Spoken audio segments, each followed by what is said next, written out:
Olá, pessoal, sejam muito bem-vindos. Hoje a gente vai bancar o detetive no mundo da nutrição para desvendar um mistério. A grande questão é, para perder aquela gordura mais perigosa, a da barriga, o que vale mais a pena? Cortar os carboidratos de vez ou, quem sabe, só escolher melhor os carboidratos que a gente come? Vamos fundo nessa investigação. Então, vamos lá. Essa pergunta é exatamente o que um estudo científico novo e bem fascinante se propôs a responder. Eles basicamente colocaram essas duas grandes ideias, sabe, uma contra a outra, para ver qual delas realmente leva melhor na luta contra a gordura visceral. Mas calma.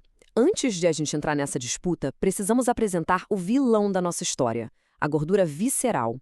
É fundamental entender o que ela é e por que ela é um problema para nossa investigação fazer sentido. Certo. O que é, afinal, essa tal de gordura visceral? Ela é bem diferente daquela gordura que fica logo debaixo da pele, a subcutânea. A visceral não, ela se esconde lá no fundo, envolvendo nossos órgãos mais importantes, como o fígado e o pâncreas. E é justamente por estar ali, tão perto, que ela se torna a grande vilã, sabe? Contribuindo para a resistência à insulina e um monte de outros problemas metabólicos. Ok, para descobrir a melhor arma contra essa gordura, os cientistas criaram um estudo que durou um ano inteiro. Foi um verdadeiro campo de batalha, para ver qual dieta seria mais poderosa. Vamos conhecer os competidores.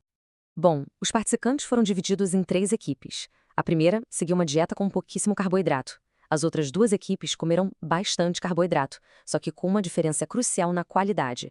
Uma focou em comida de verdade, integral, e a outra em alimentos com algum processamento, tipo farinhas.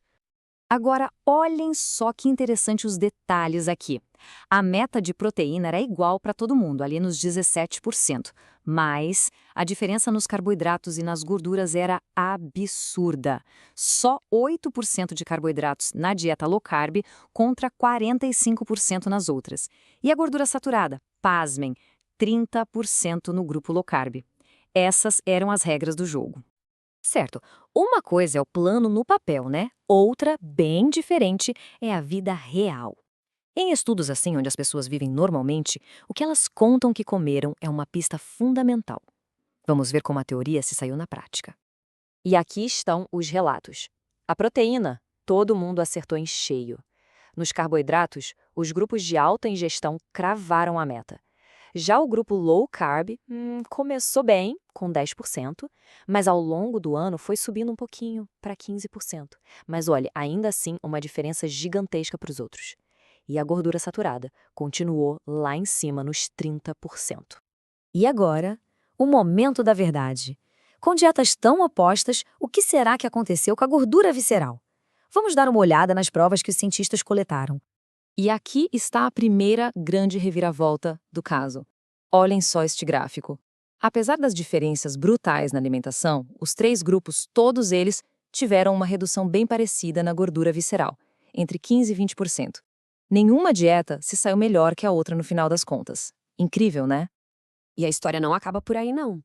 Essa semelhança nos resultados não foi só com a gordura visceral.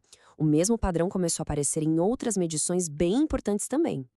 E isso aqui ilustra perfeitamente. A perda de peso total foi praticamente idêntica nos 3 grupos. No fim de um ano, não tinha diferença estatística nenhuma. Isso é muito louco se a gente parar para pensar que um grupo comia 75% de gordura e os outros 45% de carboidratos. Resultados tão parecidos vindo de caminhos tão diferentes, isso força a gente a olhar com uma lupa. Agora vamos investigar mais a fundo. O que pode explicar isso? Será que tem algum detalhe crucial que passou despercebido? Essa é a pergunta que não quer calar.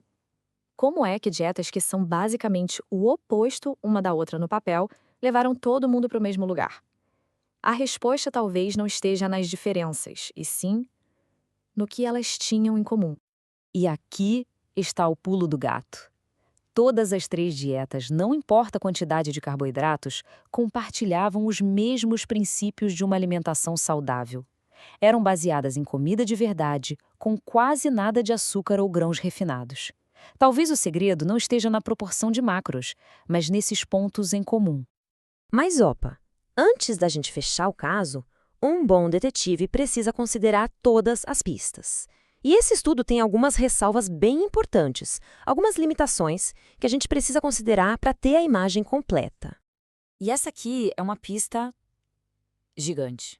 66%. É isso mesmo, 2/3 dos participantes simplesmente abandonaram o estudo antes do fim. E uma taxa de desistência tão alta assim é um problemão, porque pode sim distorcer os resultados que a gente vê no final. E tem mais coisa. A dieta low carb tinha muita, mas muita gordura saturada. A gente sabe que gorduras insaturadas podem ser mais interessantes para a saúde. E outro detalhe, o grupo que comeu carboidratos não processados relatou consumir menos calorias, talvez porque se sentia mais satisfeito. Tudo isso vai adicionando mais camadas de complexidade na nossa análise. Então vamos para o veredito final? O que toda essa investigação nos diz sobre ter sucesso a longo prazo na perda de gordura e na saúde? O foco parece mudar do o que comer para por quanto tempo conseguir comer. Essa linha do tempo da adesão à dieta diz muita coisa. No comecinho, o pessoal da low carb estava super firme, com a maior adesão. Mas, com o passar do tempo, a dificuldade aumentou para todo mundo. No fim de um ano, todos os grupos estavam sofrendo para se manter na linha, o que mostra o desafio que é seguir qualquer dieta mais restrita por muito tempo. E a conclusão dos próprios autores do estudo vai direto ao ponto. Já que todas as abordagens funcionaram de forma parecida, eles mesmos sugerem que a melhor dieta é provavelmente aquela que cada um consegue seguir. A preferência pessoal acaba virando o fator principal. Isso nos leva à grande conclusão nesta análise. Toda essa briga de carboidrato contra a gordura talvez seja menos importante do que a questão da sustentabilidade. Parece que o mais crítico é encontrar um padrão alimentar saudável, com comida de verdade que se encaixe na vida da pessoa a longo prazo. E a gente termina com essa reflexão. Será que essa busca sem fim pela dieta perfeita não está tirando o foco do que realmente importa? Talvez o verdadeiro segredo seja encontrar uma abordagem que seja boa o suficiente e que a gente consiga manter com persistência. Fica aí uma questão para se pensar na própria jornada de saúde. Obrigado por acompanhar a gente nesta investigação.